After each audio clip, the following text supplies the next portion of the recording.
Mariana Portugal, soy magíster en salud mental y también licenciada en psicología. A ver, coméntenme, ¿ustedes son estudiantes?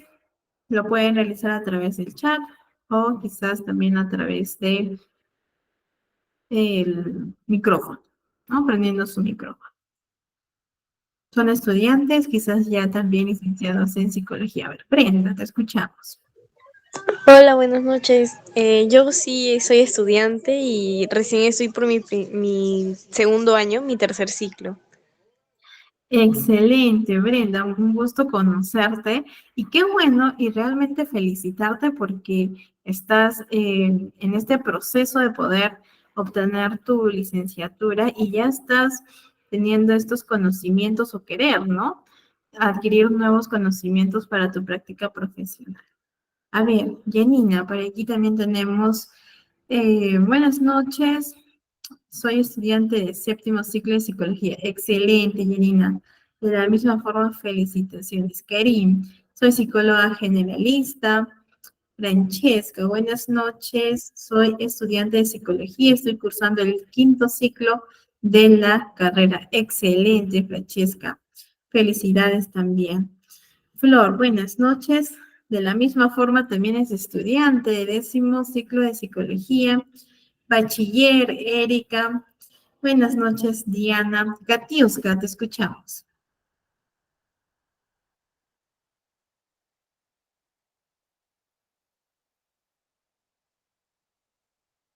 A ver, mientras que Katiuska prende su micrófono, Rosario nos comenta, soy técnica en enfermería y estoy tomando este curso por mis hijos pequeños. Excelente, Rosario. Diana es tecnóloga en ciencias de la educación. Paola, también estudiante de psicología. Natalie, bachiller en psicología. Excelente, chicos, chicas, y realmente felicitarlos, ¿no? Porque en este proceso de obtener su bachiller, su licenciatura, también están invirtiendo, ¿no? Su tiempo, su también, si es que requieren de certificado para poder avalar los conocimientos que vamos a estar adquiriendo durante este proceso, es fundamental, ¿no? Felicidades, chicos. Bien. Entonces vamos a iniciar ya con nuestra sesión, en el cual, como ya lo mencionaron previamente, hoy día vamos a abordar el tema de bases teóricas sobre la terapia cognitivo-conductual en niños y adolescentes. A ver, chicos, coméntenme, ¿qué conocen sobre el modelo cognitivo-conductual? ¿Qué saben acerca de este modelo?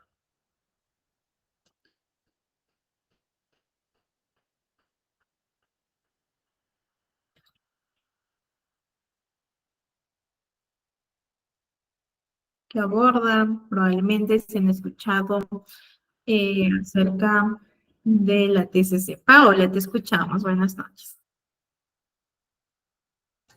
Sí, buenas noches. Bueno, creo que es un enfoque psicológico que trabaja mucho o aborda de repente ciertas dificultades con la conducta, ¿no? Y bueno, también con la cognición, ¿no? Porque todo se origina a través de un pensamiento, luego se genera una emoción y luego pues uno realiza la acción. Entonces creo que este modelo trabaja mucho con la conducta, ¿no? De las personas. Bueno, eso es lo que tengo. Excelente, Paola, y en efecto, ¿no? Trabajamos con la conducta, con los pensamientos y evidentemente con las emociones. A ver, Karim, modificar pensamientos, sentimientos y comportamientos. Así es. Nosotros realizamos a través de las herramientas conductuales y cognitivas esta reestructuración, ¿no? De los pensamientos y de los comportamientos, como también lo mencionó Paola. En efecto, chicas. Bien, la TCC, pues es un modelo de tratamiento, chicos, que varias investigaciones también han podido demostrar su eficacia, ¿no? para poder trabajar con diferentes trastornos mentales, ¿no? Y de esta forma ayudamos a que los pacientes, a que los consultantes puedan modificar, puedan cambiar estos pensamientos, emociones, conductas, hasta respuestas fisiológicas que en un inicio son disfuncionales, que causan un malestar emocional en la persona, y cambiarlas estas por otras más adaptativas, funcionales, realistas, ¿no? Que esto es un proceso colaborativo. Por lo tanto, el propósito de la TCC, ¿no? Cuando yo me refiero a TCC, es terapia cognitivo-conductual, ¿ya? Es reducir este malestar emocional proporcionando recursos psicológicos, herramientas conductuales, herramientas cognitivas para poder llevar a cabo y afrontar cualquier tipo de situación de manera autónoma, ¿no? Y pues evidentemente eficaz. Ello se va a realizar mediante un trabajo constante. Ahora, ¿ustedes consideran importante de que nosotros como especialistas o como psicólogos le comentemos a los pacientes que es un proceso colaborativo? Es decir, que tanto él como yo vamos a trabajar en conjunto. ¿Será importante comentarle ello al paciente? Excelente, así es. Sumamente importante. ¿Por qué? ¿Por qué consideran que es importante que le comentemos ello a los consultantes?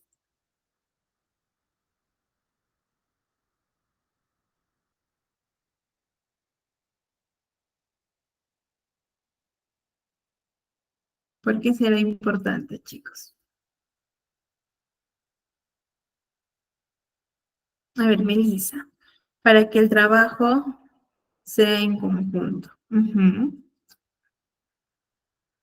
¿Para qué más? ¿O por qué más? Porque es importante. A ver, Karim, Paola, Rosario. A ver, por aquí Rosario nos comenta. Chicos, por favor, tengan cuidado con su micrófono. Ok, gracias, Carlos. Bien, porque va a ayudar tanto en casa como en la terapia. Excelente, Rosario. Francesca, nosotros le damos los recursos de los pacientes, deben de ponerlo en uso para que sea autónoma en diversas situaciones.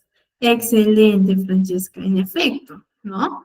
Nosotros tenemos que ser claros desde un inicio con los consultantes al comentarle la importancia de que nosotros, pues evidentemente desde un inicio va a tener nuestro compromiso, nuestros conocimientos, nuestras habilidades blandas, duras, etcétera, pero también requerimos el compromiso de nuestro paciente o de nuestro consultante consigo mismo y con el proceso, ¿bien? Entonces, durante todo este proceso, chicos, vamos a tener que ayudar a los pacientes a que ellos identifiquen estos pensamientos irracionales que provocan sufrimiento, que provocan un malestar emocional significativo y que ya se va en algunos casos somatizando, ¿no? Corporalmente, en otros casos impacta o repercute de manera negativa a nivel social, personal, académico, familiar, etcétera. Y ello se va a realizar mediante un trabajo de autoanálisis, ¿cierto? Es decir, el paciente va a tener que ir hacia adentro para poder identificar cuáles son mis pensamientos disfuncionales que no me ayudan en absolutamente nada. Por el contrario, quizás me están limitando y me están produciendo un malestar significativo, ¿no? Y a través de este proceso nosotros vamos a guiar, vamos a promover y también vamos a supervisar. A ver, aquí tenemos dos participaciones más para que él empiece a tener confianza de que ambos participaremos y querer participar más. Excelente, Alejandra. Ariana, es importante para poder establecer la metodología con la que se va a trabajar con el paciente para que él mismo se sienta parte fundamental y así poder establecer compromisos. Excelente, Ariana. En efecto, ¿no? Vamos a ver una evolución muy general de la TCC. En primera instancia, pues, surgió la primera generación, ¿no? Del conductismo, que surgió como una rebelión en contra del psicoanálisis, ¿no? Bueno, que no es nuestro tema en sí, pero quizás ustedes ya conocen toda esta corriente del psicoanálisis con Sigmund Freud, ¿no? Y aquí surgió el condicionamiento clásico y el condicionamiento operante, que es básico para referirnos a las herramientas conductuales, ¿no? Después apareció la segunda generación cognitiva. En la década de los 70 surgió la psicología cognitiva con Albert Ellis. También tenemos la terapia cognitiva de Beck, la terapia de resolución de problemas. Y finalmente la tercera generación, que es la generación contextuales, ¿no? Que surge entre el año 1990 y el año 2004. Este tiende a ser sensible al contexto, ¿no? Y a las funciones de los fenómenos emocionales. Bien, chicos, vamos a ver el condicionamiento clásico, que imagino que ustedes también lo conocen, ¿sí? De Ivan Pavlov. Si no, pues aquí lo vamos a estar viendo, ¿ya? A ver, él hablaba mucho acerca del aprendizaje asociativo y qué es lo que comentaba en este caso. A ver, esperen un momento. Ok. El aprendizaje asociativo. Comentaba lo siguiente, ¿no? En un inicio, al perrito le presentó el estímulo incondicionado, es decir, la comida. ¿Bien? Y por lo tanto, el perrito pues emitía una conducta, una respuesta, que era la salivación como tal, ¿cierto? Después le presenta el sonido de una campana, que vendría a ser el estímulo neutro. Bien, y evidentemente el perro no emite ninguna respuesta.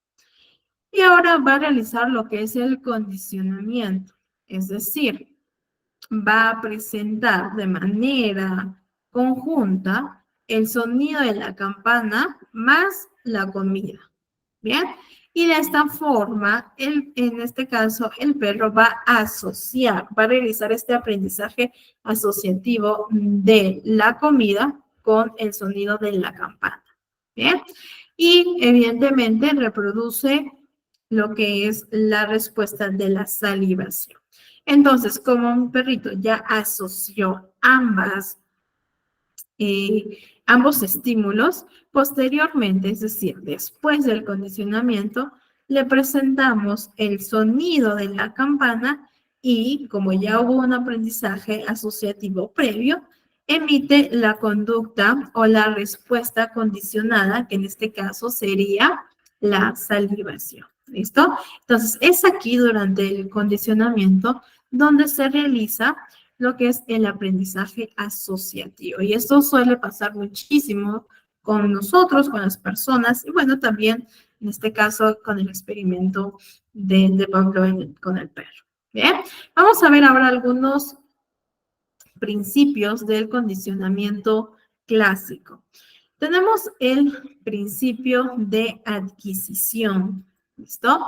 Es aquí cuando la persona en pareja, es decir, asocia el estímulo incondicionado con el estímulo neutro.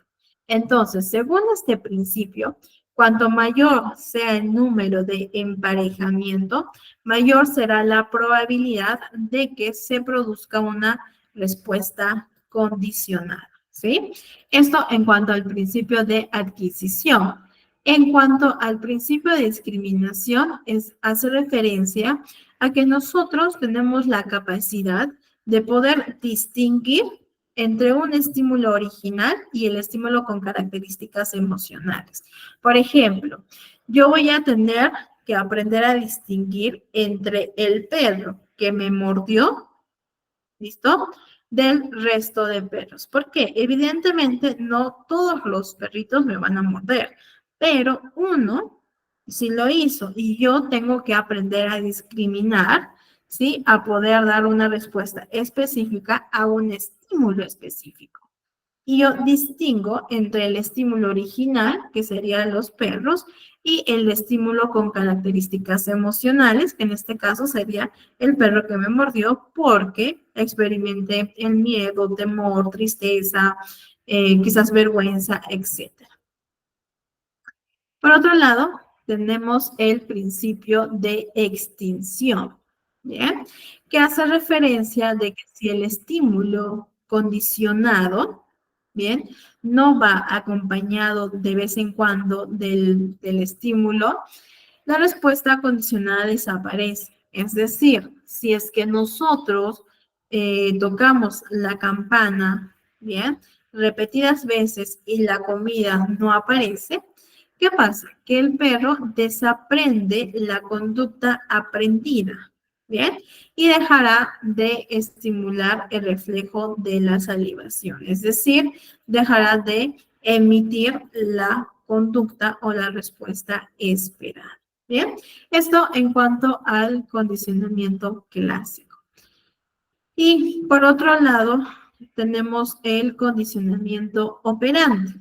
Bien, a ver chicos, coméntenme, ¿qué conocen del condicionamiento operante? Pueden escribir en el chat para que yo pueda leer sus comentarios. ¿Qué conocen acerca del condicionamiento operante?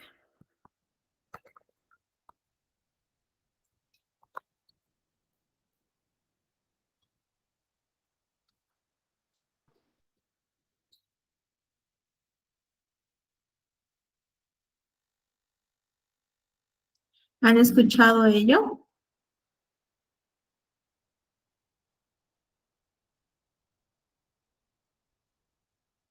A ver, Fiorella, es una técnica de actuar. ¿Qué más? ¿Qué más conocen acerca del condicionamiento? A ver, Francesca, se da por refuerzos, premios, excelente, o castigos.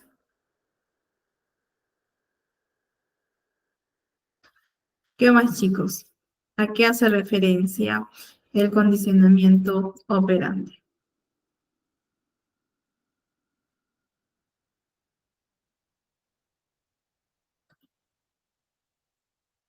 Paola, refuerzos positivos o negativos. Karin, implica un aprendizaje sobre las consecuencias de la respuesta. Excelente, chicas.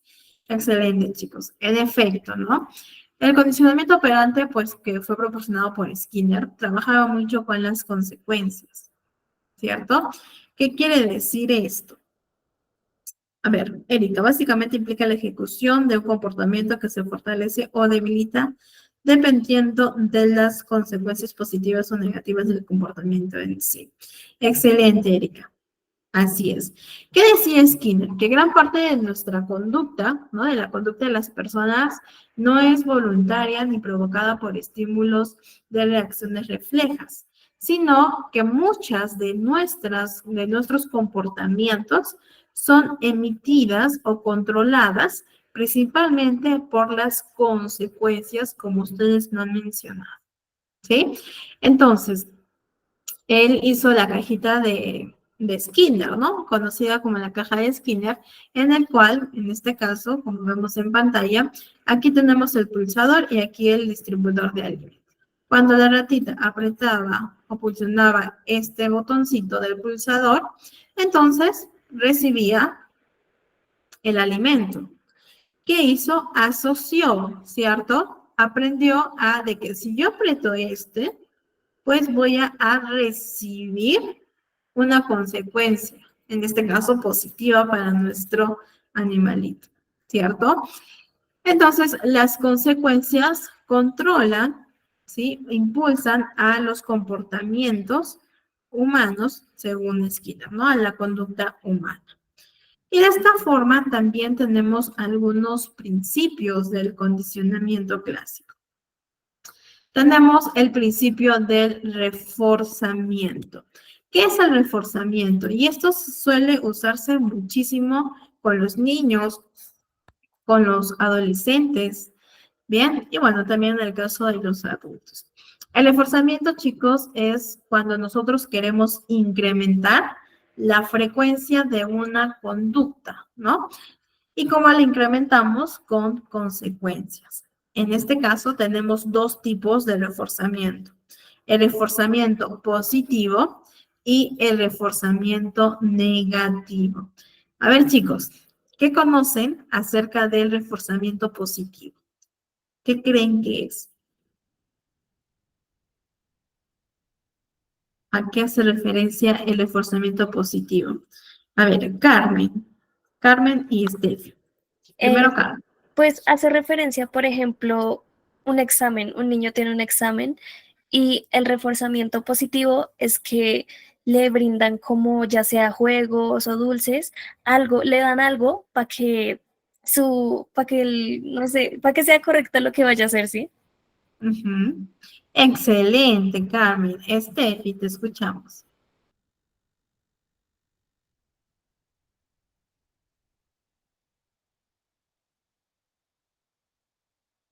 Bien, mientras que Steffi va aprendiendo su micro, Francesca nos comenta que son premios para incentivar una conducta. Sonia, es una recompensa que puede aumentar la probabilidad de repetir un comportamiento deseado. Excelente, chicos. ¿Y qué podríamos entonces decir acerca del reforzamiento negativo? ¿Qué sería en este caso el reforzamiento negativo? Hola, Sí, Steffi, te escuchamos. sí, el reforzamiento positivo yo toqué sin querer el micrófono igual, pero ya que está respondo a ver si estoy bien. Es cuando, por ejemplo, el niño aprueba, vamos a suponer, una materia y vos lo apremias con una salida o un paseo. Y el reforzamiento negativo, si no me equivoco, es cuando, bueno, por ejemplo, me hiciste mal esto, entonces le estimulamos para reforzar lo que no entendió el niño con una Oh, actividad. ok. Bien, Steffi. En efecto, ¿no? El reforzamiento positivo es cuando nosotros le presentamos un estímulo inmediatamente después de haber ejecutado una conducta deseada, ¿cierto? A ver, por aquí tenemos el reforzamiento negativo, implica eliminar algo para incentivar la respuesta. Es un eliminar el incentivo, nos comenta Sonia y Karim. Excelente, así es. El reforzamiento negativo es cuando nosotros eliminamos un estímulo aversivo, ¿cierto? Para poder incrementar una respuesta o una conducta. Entonces, ¿cuál es la diferencia en sí? Que en el reforzamiento positivo nosotros le presentamos, ¿sí? Te presento un estímulo ante una respuesta desempeñada. ¿Bien? Y el reforzamiento negativo es que yo voy a eliminar un estímulo desagradable o aversivo inmediatamente después de que se realice la respuesta que el niño, la niña o el paciente ha emitido, ¿cierto?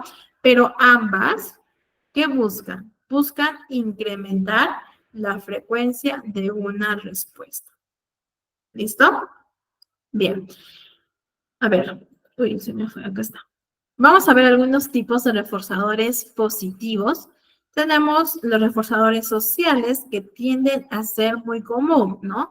Tales como los elogios, las aprobaciones, las expresiones verbales, las expresiones no verbales, los gestos, etcétera, ¿no? Por ejemplo, buen trabajo, excelente, lo has hecho muy bien, felicitaciones, aplaudir, abrazar, besar, acariciar, etcétera. Ahora, ¿qué creen, chicos? ¿Los reforzadores sociales son buenos?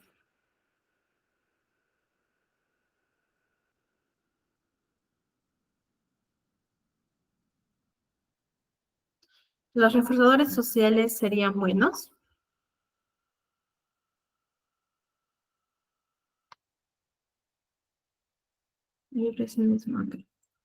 Sí, sí, sí nos comenta. Sí, en efecto, son factores ambientales que de alguna manera u otra, de alguna u otra manera se tienen que implementar, Francesca. Fiore, el ánimo de reforzarse más. Así es.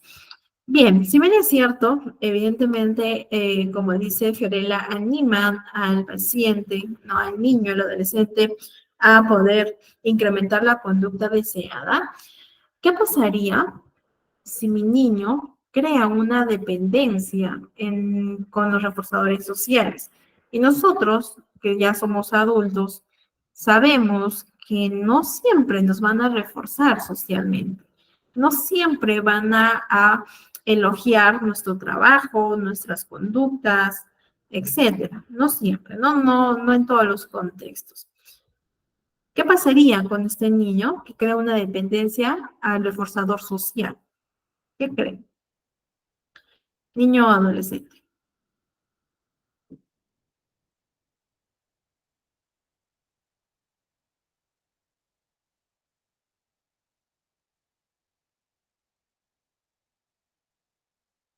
A ver, Sonia, va a sentir que no está haciendo bien las cosas. Excelente. ¿Qué más? Se Va a frustra. depender de las opiniones de otra persona. Excelente, Jennifer. Va a depender de las opiniones de otras personas.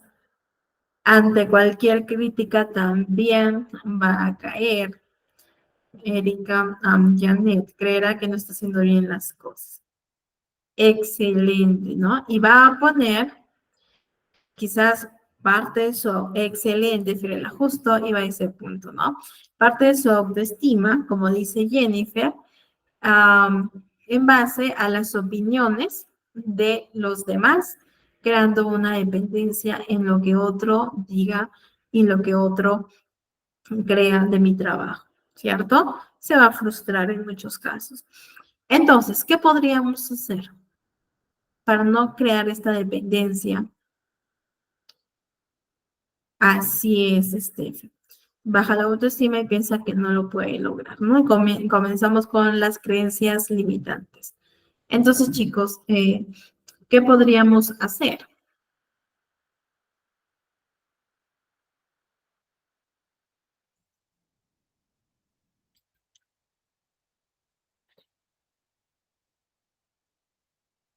¿Qué creen?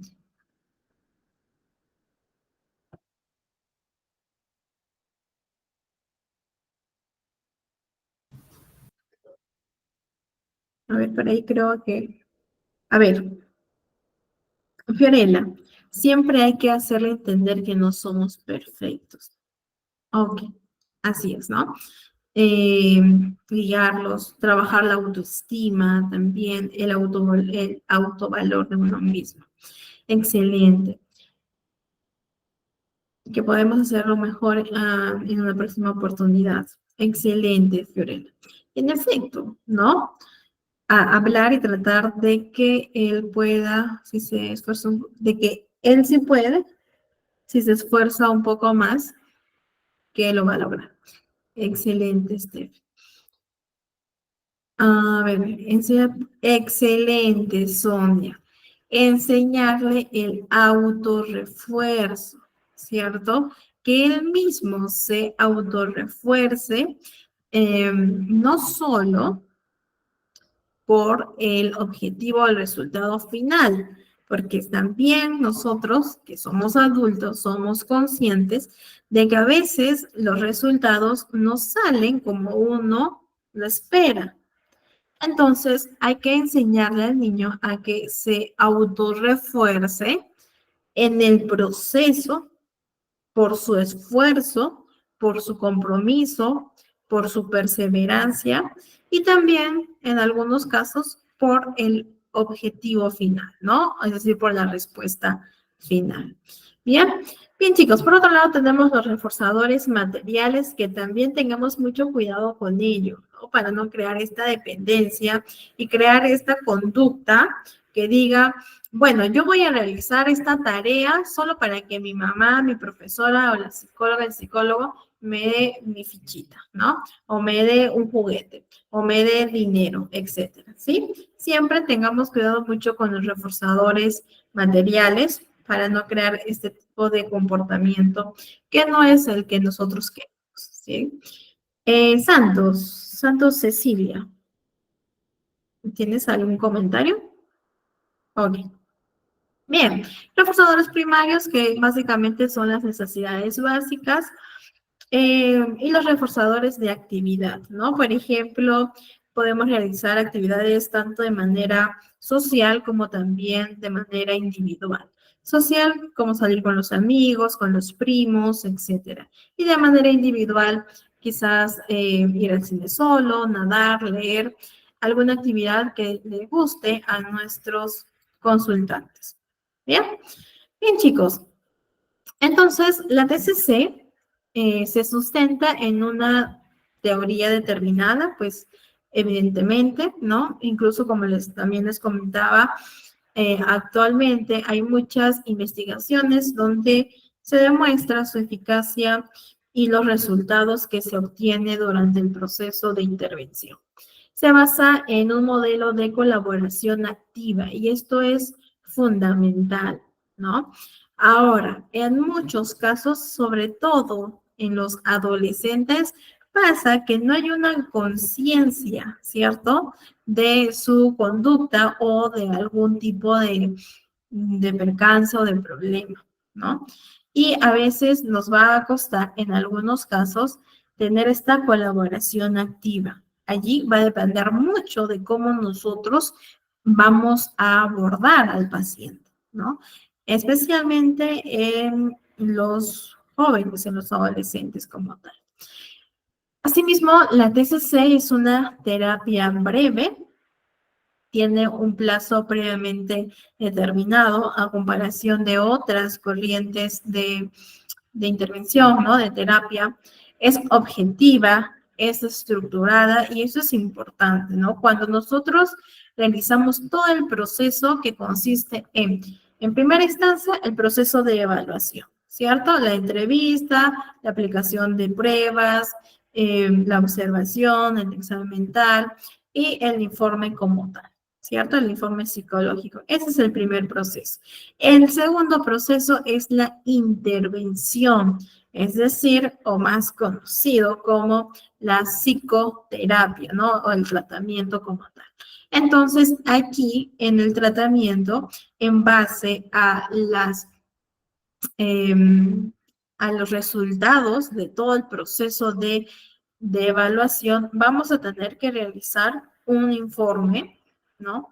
Psicoterapéutico, ¿cierto? Un programa de intervención, donde vamos a tener que establecer nuestro objetivo, las herramientas, quizás por ahí también los materiales, ya va a depender mucho de cómo nosotros lo manejemos.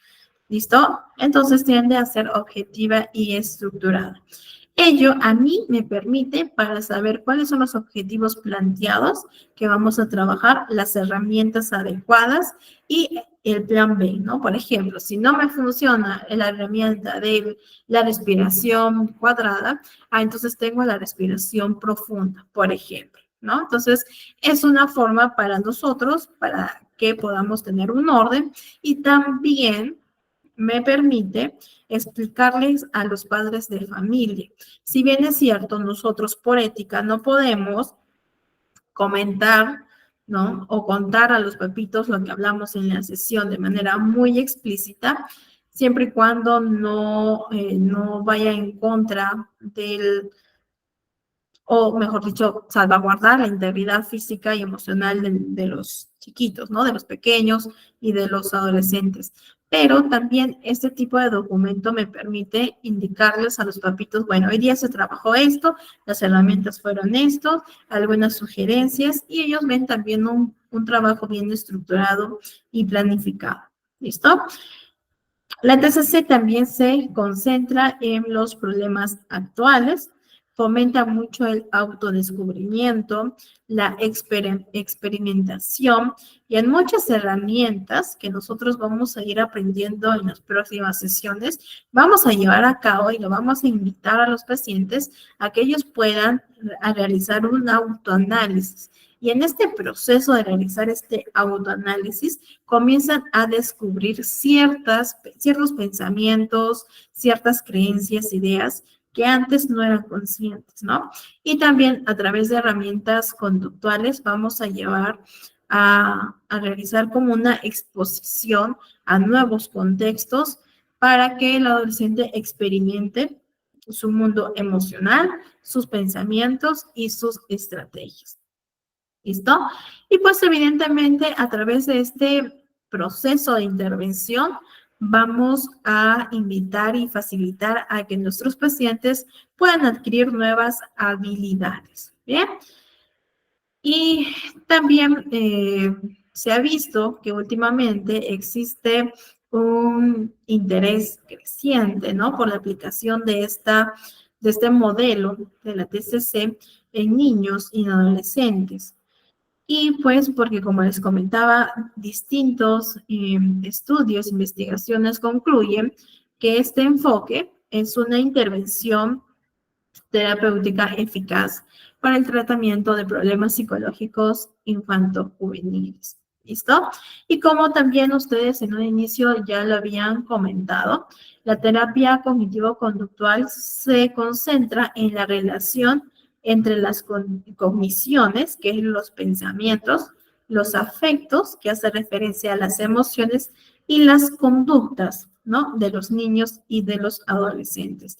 Entonces, la TCC ha demostrado tener efectos positivos en el tratamiento de diferentes problemas psicológicos que tienden a ser frecuentes en algunos casos de los niños y de los adolescentes. Bueno, como objetivos de la TCC, tenemos disminuir el pensamiento disfuncional a través de identificar cuáles son mis creencias irracionales, saber por qué son irracionales y, evidentemente, crear y reestructurar a una creencia alternativa, funcional, adaptativa. Fomentar las habilidades del autocontrol también es parte del proceso que nosotros realizamos. Por ejemplo, yo he tenido distintos casos de adolescentes, hasta incluso también de niños, de que tenían problemas para poder controlar su ira, ¿no? Controlar la emoción de la ira y evidentemente controlar las conductas. Entonces sí es importante que cuando nosotros abordemos, tenemos que realizar toda una evaluación integral, ¿bien? Siempre, chicos, porque esto nos van a dar indicadores y como bien dice su nombre, nos van a indicar en qué tenemos que trabajar, cuáles son las necesidades presentes que está manifestando mi paciente para de esta forma intervenir de la mejor manera y aplicar las herramientas adecuadas, ¿no? Optimizar también la capacidad de la resolución de problemas, siendo una competencia fundamental en los niños, en los adolescentes y pues evidentemente también en nosotros como adultos. Y las habilidades sociales también. ¿Listo? Y bueno, este es como el esquema, ¿no? Que nosotros utilizamos. ¿Qué nos dice la TCC? Que la situación es objetiva. Es decir, a ver, chicos, nosotros podemos cambiar las experiencias que hemos pasado, que hemos experimentado.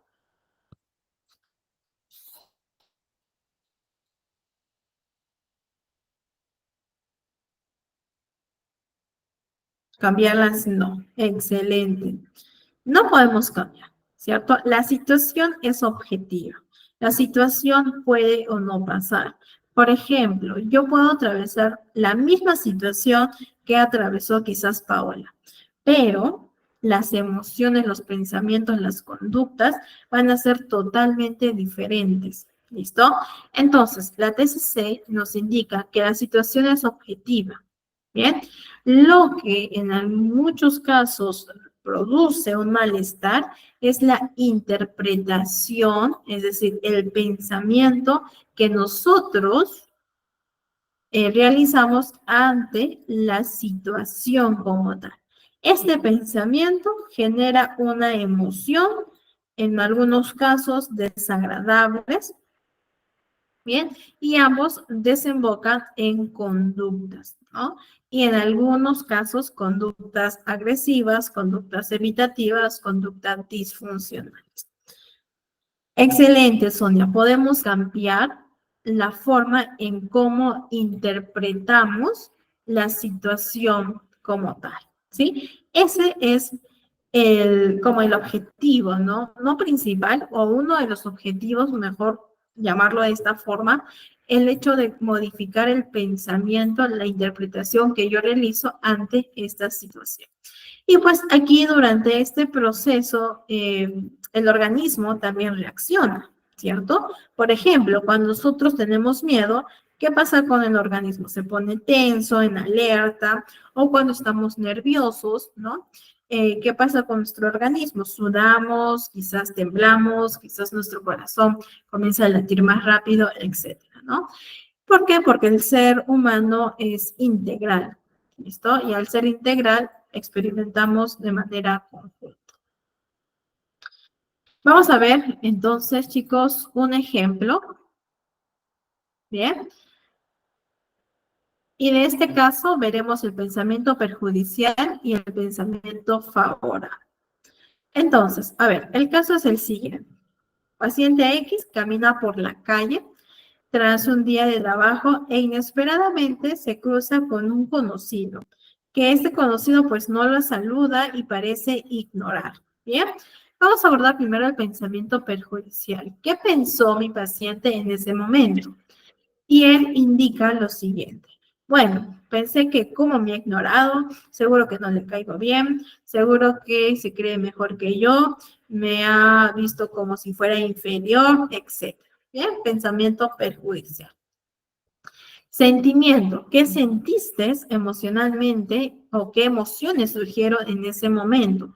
En este caso, tristeza, ¿no? Reacción física, ¿qué sintió tu cuerpo en ese momento? Pues un nudo en el estómago, agitación, temblor, sudoración, etc. Y la conducta, ¿qué hiciste en ese momento? Pues me fui procurando que esta persona no me vea y por lo tanto la ignore. Bien, la conducta evitativa, que en muchos casos las personas tienden a hacer, ¿no? O realizar. La conducta evitativa, que no es nada saludable en algunos casos. Bien, ahora vamos a ver el pensamiento favorable. Bueno, parecía atareado, quizás no me ha visto, quizás ha estado pensando en otra cosa, etc. Bien, sentimiento, cierta incertidumbre, pero no más allá. Reacción física, ninguna, se siente íntegramente bien. Y la conducta es una conducta frontativa, ¿no? Se acerca, lo saluda y le da el paso. Bien, totalmente distinto. Entonces, nuevamente, podemos ver cómo un pensamiento va a generar esta cadena de sentimientos, de reacciones físicas y desembocando en una conducta, ya sea funcional o disfuncional. Entonces, chicos, esto, bien, lo hacemos todos, absolutamente todos, ¿sí? ¿Qué pasa? Que los pensamientos automáticos que nosotros tenemos actualmente se han ido reforzando desde que éramos pequeños. ¿A qué me voy? A que el modelo de la TCC sugiere que las primeras experiencias y la educación temprana, es decir, en la niñez, conducen al desarrollo de una forma fija y en algunos casos rígida de pensar. A esto le llamamos las creencias nucleares o los esquemas nucleares, ¿sí? Todos tenemos un esquema nuclear.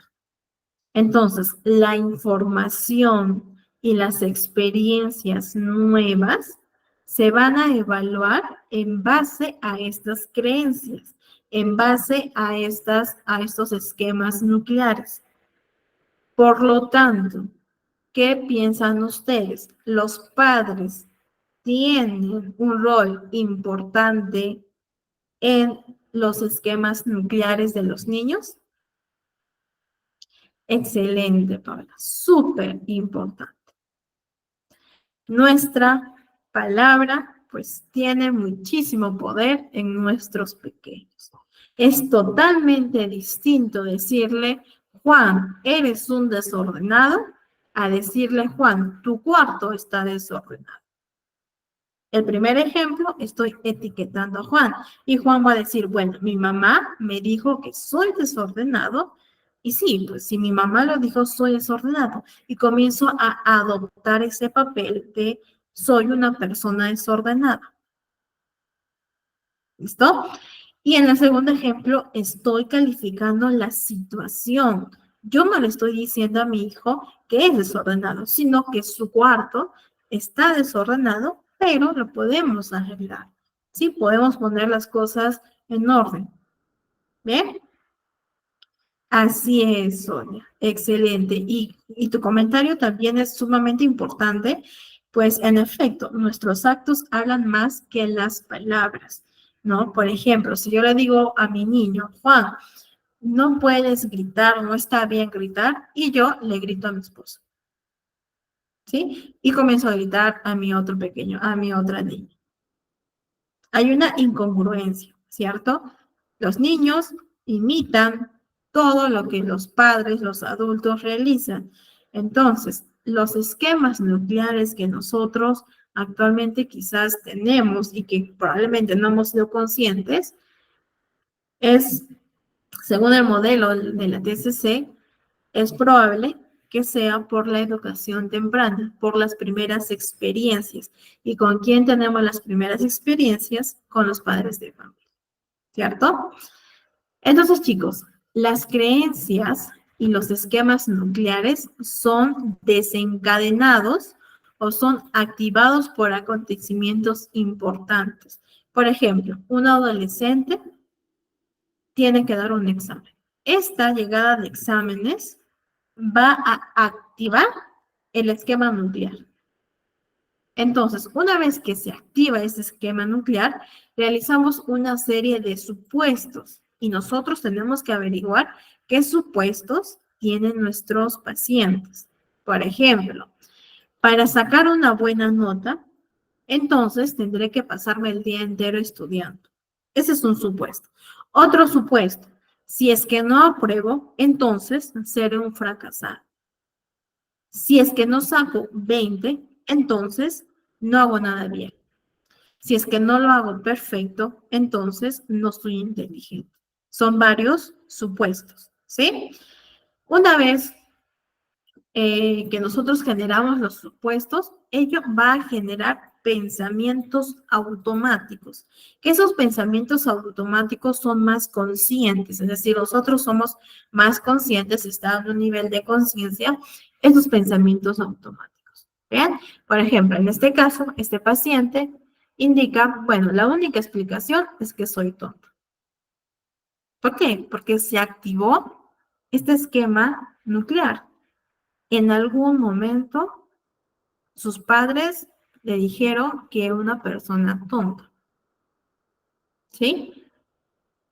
Entonces, una vez que ya generamos estos pensamientos automáticos, vamos a experimentar emociones. En este caso, el paciente experimenta ansiedad, tristeza, frustración, angustia, etc. De la misma forma, vamos a desembocar conductas. Por ejemplo, no salir de casa, quedarse estudiando todo el día, quizás por ahí la autolesión, el consumo de sustancias, etc. Y los cambios somáticos que también se asocian a todo este proceso, como la pérdida del apetito, alteraciones del sueño, etc.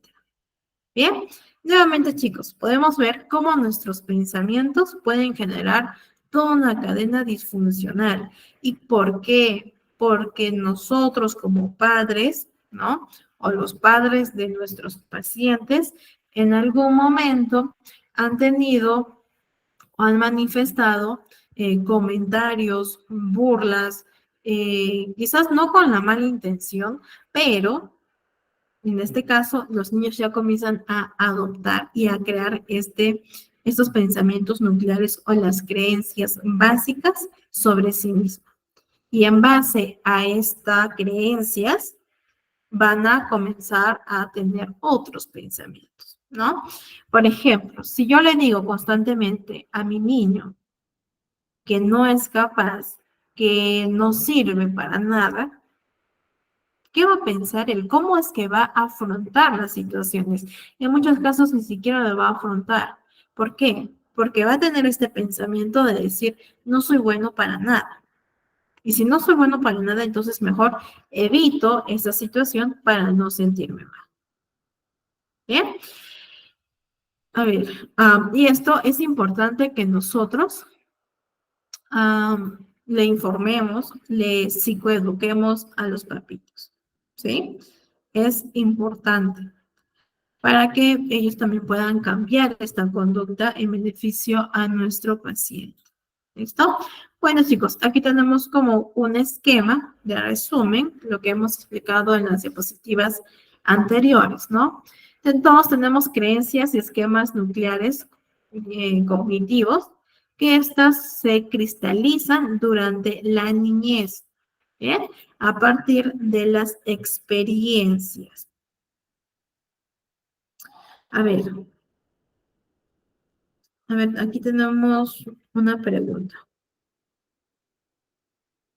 A ver, entre todos, ¿ya? Vamos a contestar la pregunta de Fiorella.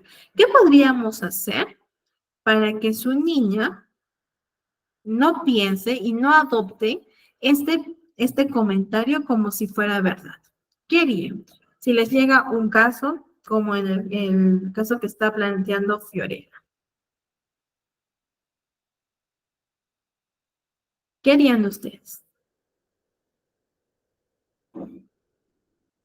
¿Qué trabajarían?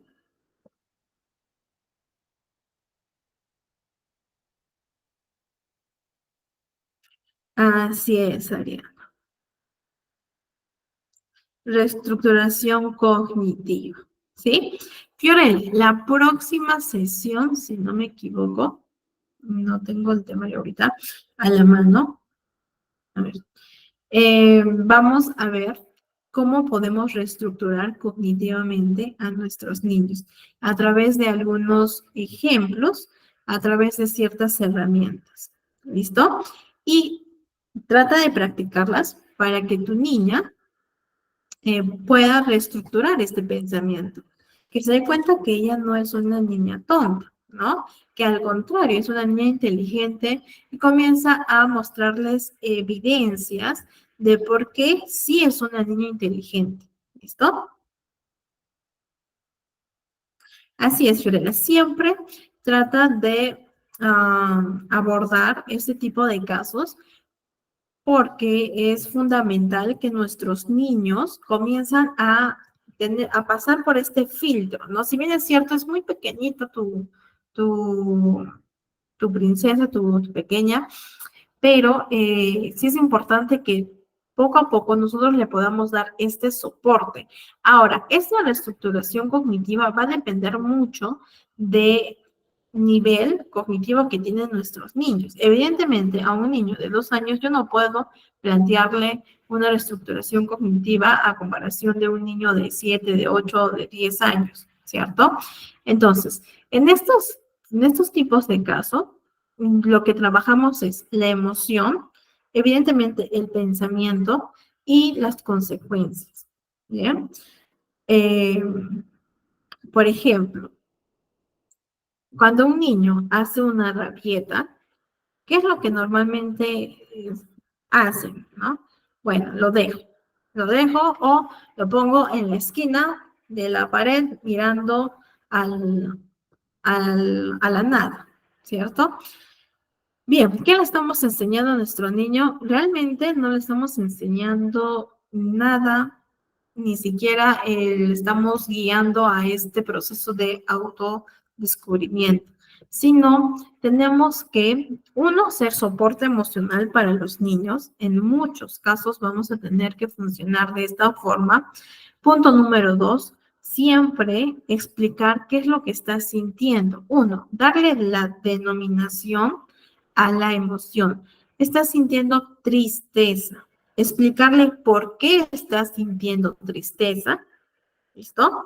Explicar qué es lo que siente en su cuerpo al sentir la tristeza. Validar la emoción, importante. Y como tercer punto, buscar soluciones junto con la pequeña. ¿sí? Esa es la forma en cómo nosotros le permitimos al niño a que él o ella pueda ser consciente de la emoción, de sus pensamientos y también de cómo reacciona su organismo. Además que le estamos fomentando poco a poco la capacidad, la competencia de resolución de problemas. ¿Listo?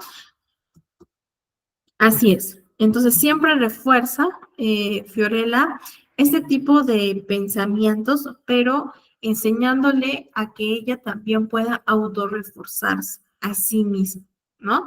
A través de un espejo, trabajar mucho quizás en yo soy, ¿no? Yo soy bonita, yo soy inteligente, yo soy capaz, yo soy hermosa, yo soy especial, yo soy única, yo soy amada, y etcétera, etcétera, etcétera. ¿Bien? Y eso que sea constante para que también poco a poco vaya interiorizando en tu pequeñita. ¿Bien? Entonces, chicos, excelente. Firel es una buena herramienta y las próximas sesiones también vamos a ver algunas técnicas que también podrías estar utilizando con tu pequeñita. Bien, a ver. Entonces, tenemos todos, como les comentaba, las creencias y los esquemas cognitivos nucleares, que estos se cristalizan en la niñez. Estas creencias pues se van a activar cuando enfrentamos sucesos importantes. Bien, lo que desencadena, como les decía, los supuestos cognitivos. Estos supuestos generan pensamientos automáticos y los pensamientos automáticos desembocan en respuestas emocionales, conductuales y respuestas somáticas. El ejemplo, o mejor dicho, lo que ven en pantalla, este esquema, ¿yo para qué lo utilizo? Para poder psicoeducar a los papás. Porque de verdad, chicos, he tenido pacientes que los papitos tenían unas formas de hablar a los niños como si los niños fueran adultos, ¿no? Y no se estaban dando cuenta del impacto que tienen sus palabras hacia la autoestima, hacia las creencias, los pensamientos, la formación de la identidad, etcétera, en sus niños. Bien, es importante que nosotros desde un inicio le psicoeduquemos a los papás. Entonces, el esquema que ustedes están viendo en la pantalla, yo particularmente lo utilizo para la psicoeducación a través de ejemplos y nuevamente yo realizo el ejemplo y el papá junto con la mamá van a tener que darme un ejemplo para que yo pueda garantizar que ellos me hayan entendido. ¿Listo? Y también para que ellos puedan realizar este autoanálisis en la sesión sobre cómo está impactando sus palabras en sus creencias de los niños, en sus respuestas conductuales y en sus respuestas emocionales. Bien, esto es sumamente importante. Ahora, por otro lado, antes de pasar a la siguiente diapositiva, comentarles también, hay un libro de una psiquiatra que se llama, siempre me olvido su nombre, Marian Rojas, se llama Marian Rojas. Marian Rojas habla mucho del diálogo interno. Todos tenemos un diálogo interno, ¿sí? Es esta vocecita de nuestros pensamientos acerca de nosotros mismos, ¿no? Por ejemplo, a mis adolescentes yo les pregunto, ¿qué te dices a ti mismo, a ti misma, cuando te equivocas, cuando cometes un error, ¿no? Tenía un adolescente que tenía un diálogo interno muy fuerte, muy autocrítico, muy autodemandante, juzgador. Se decía a sí misma, soy una miserable, no sirvo para nada, soy inútil y yo haría un favor a mis padres si no estuviera viva, ¿no? Entonces tenía un diálogo interno muy difícil. Trabajamos este diálogo, trabajamos la reestructuración cognitiva y otras herramientas que, bueno, con todo el proceso ya el diálogo de esta paciente cambió a un diálogo más comprensivo, más amoroso, ¿no? Pero investigando un poco a través del proceso de evaluación, me di cuenta de que estas palabras eran las palabras del papá hacia la mamá, no hacia el hijo. Entonces, ¿qué dice Marian Rojas, que es una buena psiquiatra? Realmente les recomiendo mucho sus libros, que el diálogo interno, bien, se va a ir creando a través de 3 vías. La primera vía es cómo nuestros padres nos trataban, qué nos decían, cómo era su expresión, sus manifestaciones verbales y no verbales hacia nosotros. ¿Sí? Esa es la primera vía. La segunda vía hace referencia a cómo los padres se trataban entre ambos, papá y mamá, cómo era su relación. Y la tercera vía era cómo mis padres se referían de mi persona a los demás, a mi tío, a la vecina, a mi abuelo, etc. Entonces, tenemos que averiguar ello, ¿sí? Cómo es el diálogo interno de nuestros adolescentes a través de estas 3 vías. ¿Listo? Nuevamente les recomiendo el libro los libros de Marian Rojas es muy bueno. Y por otro lado, también les recomiendo al psicólogo Rafael Guerrero. Es un psicólogo infantil, ¿no? Y trabaja mucho con niños con TDAH, con TEA, las rabietas, maneja mucho lo que es el cerebro infantil, el cerebro adolescente, etc. Y tiene varias conferencias, libros también, y les recomiendo muchísimos a ambos. Bien, chicos. Y este ciclo que ustedes ven, ambos, lo utilizo para mis adolescentes, para poder educarlos a ellos, ¿no? ¿Qué les explico a ellos? A ver, todos tenemos un ciclo. Puede ser disfuncional, como también puede ser funcional. Vamos a ver el ciclo disfuncional. A ver, este ciclo va a iniciar con pensamientos. ¿Listo? En el ciclo disfuncional tenemos pensamientos muy negativos. Tenemos pensamientos excesivamente autocríticos, selectivos, sesgados. No, por ejemplo, tú me dices que a ti mismo sueles decirte tal cosa, ¿no? Entonces le nombramos todos los pensamientos negativos de su diálogo interior. Y esos pensamientos van a generar sentimientos, emociones. Por ejemplo, ¿qué sientes tú cuando te dices tal cosa? Bueno, yo siento malestar, ansiedad, quizás frustración, vergüenza, etc. Y ambos van a generar una conducta.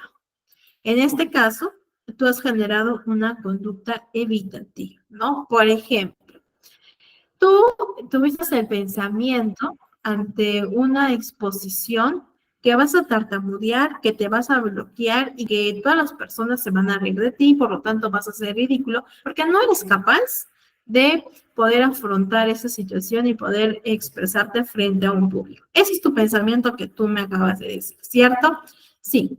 Ok, este pensamiento te genera ansiedad, frustración, tristeza, angustia, etcétera, ¿cierto? Sí.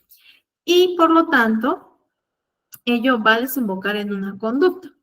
Y en este caso tú has tenido una conducta evitativa. ¿Por qué? Porque has evitado ir a esta exposición con ciertas excusas, como por ejemplo que estabas mal, que te dolía la cabeza, el estómago, y no tenías las fuerzas para ir a la universidad o al colegio. ¿Cierto? Sí. Esto va a ser un ciclo disfuncional. ¿Y por qué es un ciclo? Porque va a pasar nuevamente otra situación parecida, por ejemplo, que tengas que ir a una reunión donde hay una expectativa que tú vas a tener que llevar a cabo una conversación y nuevamente van a surgir los pensamientos, las emociones y la conducta evitativa. Se convierte en un ciclo disfuncional vicioso. Entonces, lo que nosotros vamos a hacer es que vamos a pasar de este ciclo disfuncional que te provoca malestar a un ciclo funcional. De esta forma, vamos a tener que trabajar con tus pensamientos y también con tus conductas a la vez. Entonces, si tú tienes un pensamiento positivo en donde reconoces y admites tus logros, pensamientos funcionales, equilibrados, pudiendo reconocer tus puntos fuertes, estos pensamientos van a generar emociones más agradables, como por ejemplo la tranquilidad, la calma, el bienestar, la satisfacción, serenidad, etc. Y de la misma forma desemboca en una conducta. En este caso sería una conducta afrontativa. ¿Bien? Y yo le pregunto a mi adolescente, ¿cómo sería Juan que expone y que se siente bien ante la exposición? ¿No? ¿O cómo sería Juan si no tuviera este pensamiento de no puedo? Cuando yo les planteo esta pregunta, comienzan a decir, bueno, Juan sería tal, tal, tal, tal, tal cosa, ¿no? ¿Y cómo te sientes pensando que puedes llegar a ese punto? Ah, me siento bien, motivado, feliz, tranquilo. ¿Cómo sería tu conducta? Bueno, ya respondría mejor, seguro de mí mismo, etc. Bien, entonces le plasmamos los dos ciclos, disfuncionales y los ciclos funcionales. ¿Listo? Ahora, lo que yo realizo es, aquí tienes tu ciclo disfuncional y aquí tienes tu ciclo funcional.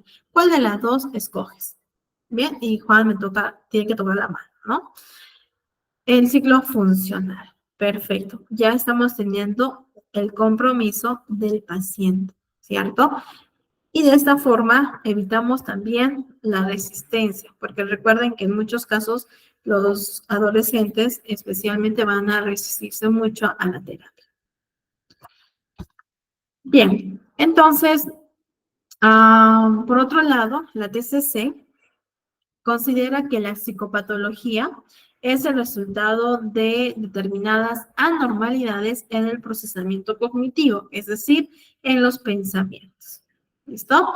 Que son considerados como distorsiones cognitivas o errores de pensamiento. Bien, ideas irracionales. Kendall decía que la aparición de determinadas distorsiones cognitivas en niños que presentaban una serie de dificultades. Y pues evidentemente, ¿no? Si es que hay pensamientos negativos sobre sí mismo, eso se va a ver reflejado también a su nivel social, con sus compañeritos, a nivel académico, a nivel personal, ¿no? Y van a presentar ciertas dificultades. Los niños que padecen de ansiedad perciben erróneamente como amenazantes aquellos estímulos que en sí mismos son ambiguos. Entonces, como yo tengo el pensamiento de que no puedo lograr una cosa o varias cosas porque mi papá, mi mamá me dijo, voy a percibir a los estímulos como amenazantes. Y por lo tanto, voy a estar en una alerta permanente. Y que esto, lamentablemente, llega a somatizarse. Por eso hay varios niños que en consulta aquí tenemos con dolores de estómago, gastritis, ¿no? Y varios de estos niños con gastritis vienen derivados de un doctor, de un pediatra, porque no es algo orgánico, sino emocional. Bien, chicos, siempre tengamos cuidado con ello y psicoeducar a los papitos también. Por otro lado, los niños agresivos perciben más intenciones agresivas en situaciones que en realidad son ambiguas o neutras. Es decir, si es que yo veo a un niño que me miró mal, yo voy a intensificar como niña esa mirada, ¿no? Es una mirada neutra, pero yo, como tengo pensamientos o errores de pensamientos, voy a intensificar y voy a malinterpretar esa mirada, malinterpretar cualquier tipo de comentario, ¿sí? Y por lo tanto voy a ser agresiva. ¿Para qué? Para poder protegerme. ¿Por qué? Porque no sentí la protección de papá o de mamá. porque no sentí y no sé cómo poder protegerme a mí mismo, porque no tengo las herramientas necesarias como niña para poder protegerme o para poder defenderme de cualquier situación. Y lo hago a través de la agresividad, ¿sí? Como un mecanismo de defensa. Entonces, las intervenciones van directo a las distorsiones cognitivas, a la modificación de conductas de la mano, ¿sí? Entonces trabajamos distorsiones cognitivas, ¿sí? Y también las conductas y las emociones de los niños y de los adolescentes. Bien, a ver, los programas de tratamiento. Es importante, chicos, que nosotros podamos incluir la competencia de resolución de problemas, que es una competencia sumamente necesaria para los niños y para los adolescentes. Por ejemplo, ayer tuve una cita con un niño y el niño estaba hablando con la mamita, ¿bien? Estaba hablando con la mamá y el niño comenzó a explorar el ambiente, ¿listo? Y había como unos folletitos del Intensamente, ¿no? Que le llamó mucho la atención, pero estaba arriba. Entonces, evidentemente, si el niño levantaba la mano, no le iba a alcanzar. Entonces, el niño voltea donde la mamá y no hace nada, pero la mamá sí estaba pendiente. Y la mamá inmediatamente se para y va y le alcanza los folletitos, ¿no? ¿Qué podríamos decir al respecto? ¿Qué creen de esta conducta?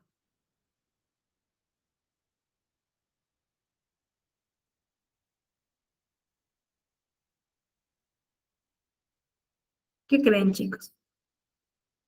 Excelente, Yanni. No permitió, no le dio la oportunidad para que el niño experimente, ¿no? Y pueda manejar la situación de manera autónoma, que busque la forma de poder solucionar el problema. Excelente, Paola, ¿cierto? Y tengo también otro niño que tiene TEA y él siempre viene los martes y los jueves, así por ley, ¿no? Porque tienden a ser muy rutinarios. Y este niño también le encanta esos folletitos de Intensamente. Y siempre está en el mismo lugar, ¿no? Que no es tan alcanzable para los niños. Pero al lado hay una mesita con las sillitas. ¿Y qué hizo este niño? Agarró una sillita, lo ubicó, ¿bien? Para poder elevarse y poder alcanzar los folletitos de Intensamente. ¿Bien? ¿Por qué? Porque la mamá le da la oportunidad de poder experimentar y saber qué es lo que puedo hacer en ese momento. Ahora, si mi niño no tiene idea, hay que ayudar, guiarlo, ¿no? Pero no darle todo a la mano, ¿sí? ¿Quieres esto ya todo? No, sino buscar la forma en que el niño pueda solucionar el problema dentro de los límites para su edad. ¿Bien? También tenemos que en el programa de intervención o de tratamiento incluir el aprendizaje de nuevas creencias cognitivas, ¿no? A través de las autoinstrucciones, que lo vamos a ver en las próximas sesiones, el diálogo interno positivo, lo que les comentaba, realizar esta conducta, fomentar la conducta frontativa y eliminar la conducta evitativa, ¿no? A través también de las automanifestaciones positivas, como le comentábamos a Fiorella, y la práctica y el autorrefuerzo, importante. Bien, a ver, vamos a ver la terapia cognitivo-conductual con niños menores de 12 años, ¿ya? La TCC requiere, evidentemente, requiere tener una capacidad para poder identificar, para poder cuestionar y de esta forma generar alternativas de pensamiento. Yo no puedo realizar una reestructuración cognitiva a un niño de un añito, ¿cierto? No se puede, porque todavía no tiene esta madurez cognitiva para poder realizarlo. Es decir, yo no le puedo decir a mi niño de 1 año, ¿qué evidencias tienes de que tu pensamiento es erróneo? No, no está dentro de lo que se espera para su edad. No es un hito, ¿cierto?, de su edad. Entonces, requerimos de cierto grado de madurez y complejidad cognitiva para poder realizar tareas abstractas. Bien, entonces, la pregunta, ¿no? ¿Hasta qué punto los niños pequeños poseen el nivel de madurez cognitiva necesaria para poder pensar acerca del pensamiento, ¿no? Y modificar este pensamiento? Esto, pues, es objeto de debate, va a depender mucho del proceso de evaluación. Sin embargo, también algunos otros autores sostienen que el nivel de operaciones concretas dentro del desarrollo cognitivo al cual se accede habitualmente durante la latencia es más que suficiente para poder realizar la mayoría de las principales tareas de la TCC, es decir, entre los 7 y 12 años, ¿no? Aproximadamente. Pero va a depender muchísimo del nivel cognitivo, ¿no?, que tienen nuestros pacientes. Es importante, ¿no? En algunos casos, en los niños más pequeñitos trabajamos conductualmente. Pensamientos sí, pero no como una reestructuración a comparación de un adolescente, ¿no? De 15, de 16, 17 años. Entonces, la utilización de técnicas, ¿bien? A ver, Ariana, aquí tiene un comentario. Así es. Así es, Ariana, la estimulación, el entorno que el niño también ha recibido y en el cual se encuentra, ¿no? También es importante. Entonces, chicos, la utilización de técnicas más concretas tienen que ser con instrucciones claras, instrucciones sencillas. Estas suelen ser útiles en el caso de los niños más pequeñitos, ¿bien? En el caso de los adolescentes, suelen ser capaces de realizar los procesos más complejos de la TCC, ¿no? Por ejemplo, identificar sus pensamientos irracionales, la reestructuración cognitiva a través del debate, etcétera. Entonces, la dificultad al trabajar con niños es cómo nosotros vamos a traducir los conceptos más abstractos a metáforas sencillas, concretas, comprensibles, accesibles a la vida cotidiana del pequeño. ¿Listo? Y eso va a depender muchísimo también de nuestra creatividad. Uno, porque sabemos que el nivel de retención de los niños es muchísimo menor de atención, perdón, es muchísimo menor al nivel de atención de nosotros. Por ejemplo, ahorita un niño ya hubiera estado durmiendo, ¿cierto? Porque no le llama la atención, no es algo que realmente les guste. Entonces, a través del juego, a través de metáforas, de libros, en cuanto a los cuentos, vamos a tener que intervenir con los niños. De esta forma, la TCC para ellos tiene que ser divertida, tiene que ser interesante, atractiva, ¿no? Incluir materiales concretos, pictogramas, láminas, cuentos, videos, etc. ¿Listo? Que estén apropiados, evidentemente, para la edad de los pequeños. La metáfora es algo que solemos utilizar muchísimo para los niños, ¿no? Por ejemplo, un niño que tiende a ser agresivo puede ayudar la metáfora del volcán, que quizás ya han escuchado esta herramienta, ¿no? E incluso hay una historia de la niña del volcán, ¿no?, que le enseña a poder respirar, a poder controlar su emoción. Entonces hace la metáfora del volcán. Cuando yo le pregunto a mi niño, ¿cómo está tu volcán? Y mi niño me dice, bien, ¿no? Ha explotado, le digo explotado, no le digo, bueno, le digo, ha explotado. No, no ha explotado, ¿no? O cuando trabajamos emociones, quizás conocen al monstruo de emociones o a intensamente, de la misma forma. ¿Qué color has estado hoy día? ¿No? ¿Qué es el color de la emoción? ¿Listo? Es importante que trabajemos mucho con ejemplos, con materiales, con videos, para que la TCC sea atractiva para nuestros pequeños. Por otro lado, también tenemos la TCC aplicada en nuestros adolescentes. Los adolescentes, como les decía en un inicio, tienden a ser egocéntricos. Ahora, a mí también me ha tocado adolescentes que tienen un compromiso muy bueno y pues la terapia ha sido un tanto más rápida y eficaz, ¿no? Pero también hay adolescentes que les resulta difícil aceptar los puntos de vista de los demás, especialmente desde el punto de vista de los papitos, ¿no? A mí muchas veces los adolescentes me decían, bueno, en realidad yo no debería estar hablando con usted. ¿Por qué? Le pregunto. Porque son mis papás lo que necesitan llevar una terapia, ¿no? Esa es su percepción y es válida, ¿listo? Porque por algo lo dice. Y a veces los pepitos piensan que el problema es el adolescente, cuando quizás el problema raíz está en ellos. Entonces tenemos que realizar una buena entrevista y ver la forma de poder conectar con el adolescente para obtener su compromiso, ¿no?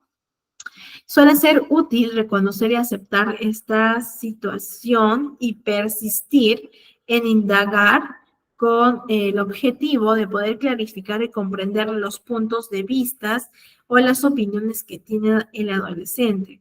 En vez de cuestionar, en vez de juzgar, atacar directamente a su egocentrismo, vamos a entender, clarificar y comprender sus puntos de vista, ¿no?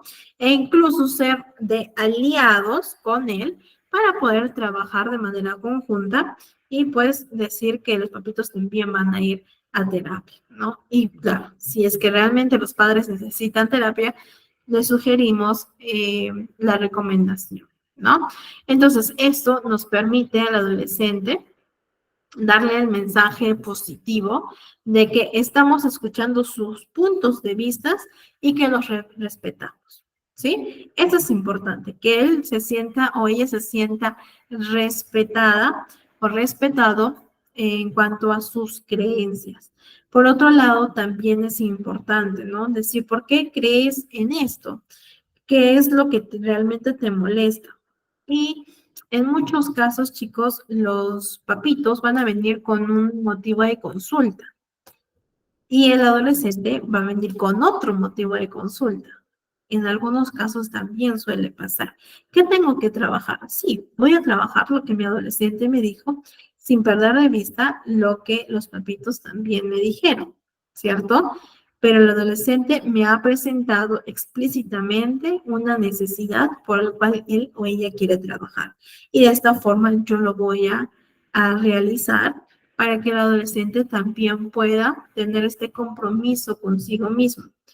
Bien, que nos vea como si fuéramos sus aliados y no alguien que lo va a juzgar, no alguien que le va a tener que contar todo lo que nos dice el adolescente a los papás, ¿cierto? Entonces, nosotros como especialistas, bien, como profesionales, tenemos que transmitir esta sensación de que estamos dispuestos a trabajar con el adolescente para poder ayudarle a superar los problemas que él ha identificado como importantes. ¿Sí? Esa es una forma para poder obtener su compromiso, ¿sí? Y evitar la resistencia de por medio.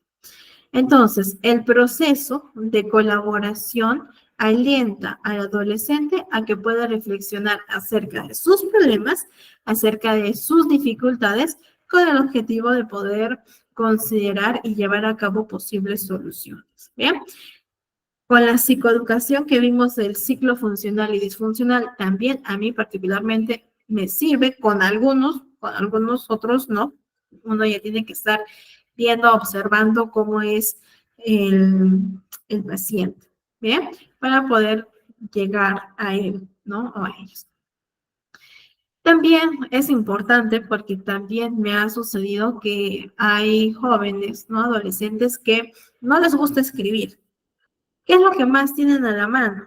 El celular. ¿cierto? Y cuando nosotros realizamos el registro, que es importante para poder conocer sus pensamientos, emociones y conductas, entonces tengo adolescentes que han creado un chat de WhatsApp consigo mismo y ahí han hecho su registro, ¿no?